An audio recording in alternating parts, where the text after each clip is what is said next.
Good morning, students. Hope you all are fit and safe. Students, as you know, we are revising the first chapter of our history, that is the French Revolution. Okay, today we will revise the fourth part, that did women have a revolution.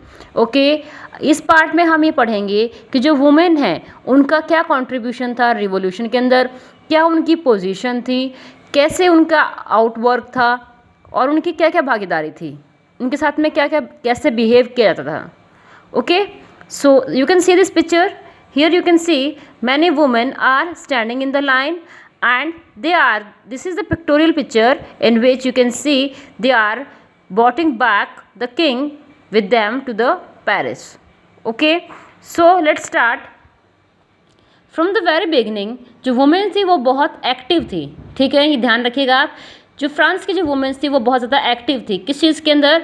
जिसके अंदर उनको जो उनकी इस activeness के कारण ही वो French society में बहुत ज़्यादा बदलाव ला पाई थी. Okay, they hope that their involvement would pressurize the revolutionary government to introduce a measure to improve their lives.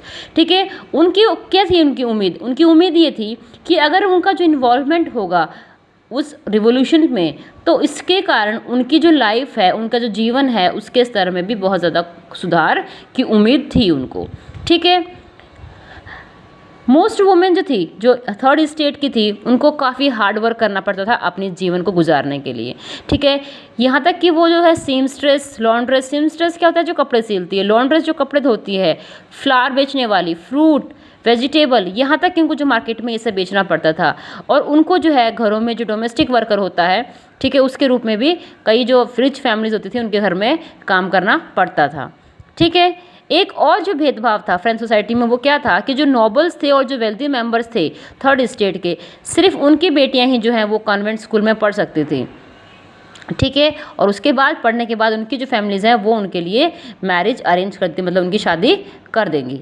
ठीक है, जो वर्किंग वुमेन थी उनको क्या है अपनी फैमिलीज़ की भी ध्यान रखना पड़ता था, उनको खाना भी बनाना पड़ता था, उनको पानी खींच के भी लेके आना पड़ता था, उनको जो राशन के लिए लंबी लाइन भी लगानी पड़ती थी, अपने बच्चों को भी संभालना पड़ता था.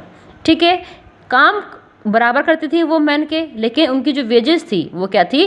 कम थी आदमियों के कंपैरिजन में. Okay, in order to discuss and voice these, women started their own political clubs and newspaper. अब जो ये सिचुएशन देख के महिलाओं ने क्या किया? अपना खुद का ही पॉलिटिकल क्लब और खुद का ही न्यूज़पेपर चलाना शुरू कर दिया. ठीक है, लगभग जो है 16 वुमेन क्लब्स बन चुके थे. कहाँ पे? अलग अलग शहरों में फ्रांस के. ठीक है, तो सोसाइटी ऑफ रिवोल्यूशनरी और रिपब्लिक वुमेन ये सबसे फेमस थे उन क्लब्स में. कौन कौन से? The society of revolutionary and the Republic women. Okay, ये दोनों बहुत ही फेमस क्लब थे.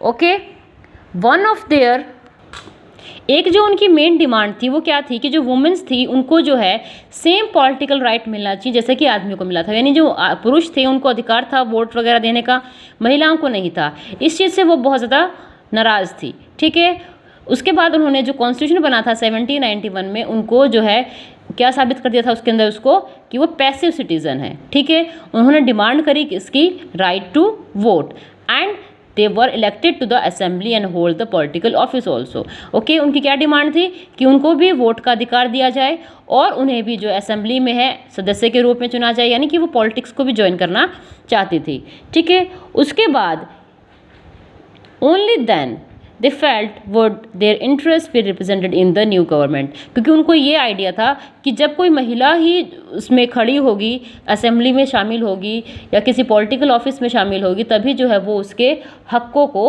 समझ सकेगी. ओके, शुरुआत के कुछ सालों में जो रिवोल्यूशनरी गवर्नमेंट थी उन्होंने कुछ लॉज तो डेवलप किए थे ताकि जो महिलाओं का जो जीवन स्तर है वो सुधर सके. ठीक है, लेकिन उनके साथ में जैसे क्यों क्या क्या किया गया था, उनको स्कूलिंग जो है कंपलसरी कर दी गई थी गर्ल्स के लिए. ठीक है, गर्ल्स के लिए अलग से स्कूल बनवा दिए गए थे, स्टेट स्कूल जिसको बोला गया है. ठीक है, उनके जो फादर हैं, लड़कियों के जो पिता हैं, वो उनके साथ में फोर्स नहीं कर सकते. किस चीज़ के? कि उनको शादी करने की. ठीक है, उनकी मर्जी के खिलाफ. मैरिज जो है वो एक कॉन्ट्रैक्ट के होता था. ठीक है, इसमें फ्रीली और रजिस्टर मतलब कि सिविल लॉज का जो पालन किया गया था. ठीक है, डिवोर्स जो है वो डिवोर्स समझते हैं आप तलाक, ठीक है। ये लीगल बन गया था, कानूनी बन गया था, सरकार मतलब कि अथोराइज हो गया था, ठीक है। And can be applied for both man and woman, यानी अगर महिला चाहे तो भी वो तलाक मांग सकती है, पुरुष के पास तो ये रूल जो परमिशन थी ही, यानी वुमेन्स को भी ये तसल्ली दे दी गई थी, ठीक है। जो women he could not train for jobs, could become artist, यानी ज़रूरी नहीं कि वो कोई जॉब ही करे, वो आर्टिस्ट भी बन सकती हैं, वो कोई छोटा मोटा बिजनेस भी रन कर सकती हैं, मतलब कि उनका जो बिजनेस है, वो उनका जो काम है, जो उनका जीवन जीने का तरीका है, वो किसी के ऊपर आश्रित नहीं था, ठीक है। लेकिन जो महिलाएं थी वो लगभग एक ही जिद पे अड़ी थी, that they need equal rights, okay. However continued, जब भी ये चीज़ चलती रही थी, कब, जब ये यहाँ पे हमने पहले बात करी थी, रीजन ऑफ टेरर हुआ था, ठीक है। जब वुमेंस के लिए जो गवर्नमेंट थी उसने क्या कहा था, ऑर्डर इशू करे थे किसकी, जो वुमेंस क्लब थे उनको बंद करने के, ठीक है। जो पॉलिटिकल एक्टिविटीज़ थी उनको बंद करने की, जब यहाँ पे रीजन ऑफ टेरर चल रहा था हमारा, ठीक है, जब रॉबर्टसपियर ने ये सब रूल निकाल दिए थे, ठीक है। यहाँ तक कि बहुत सारी जो महिलाएं हैं उनको अरेस्ट भी किया गया था, और उनमें से बहुत सारी महिलाओं को एग्जीक्यूट यानी फांसी की सज़ा भी दी गई थी, ठीक है।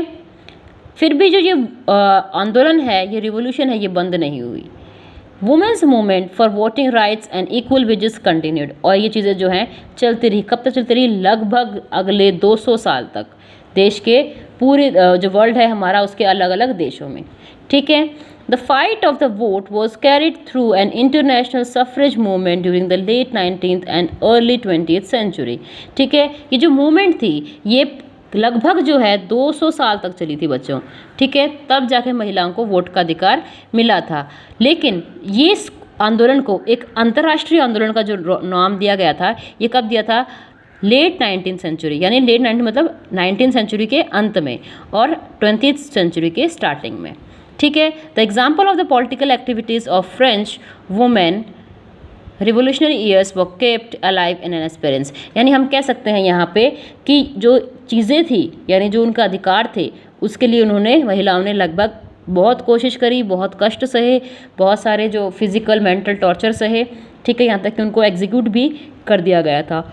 लास्ट में यानी 1946 में जो वुमेन थी फ्रांस की, उनको अधिकार मिला था कि आप वोट कर सकते हैं, okay students.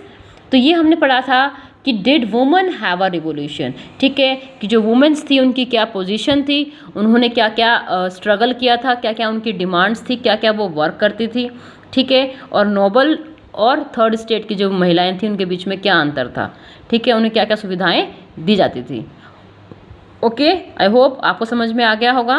Thank you, have a nice day.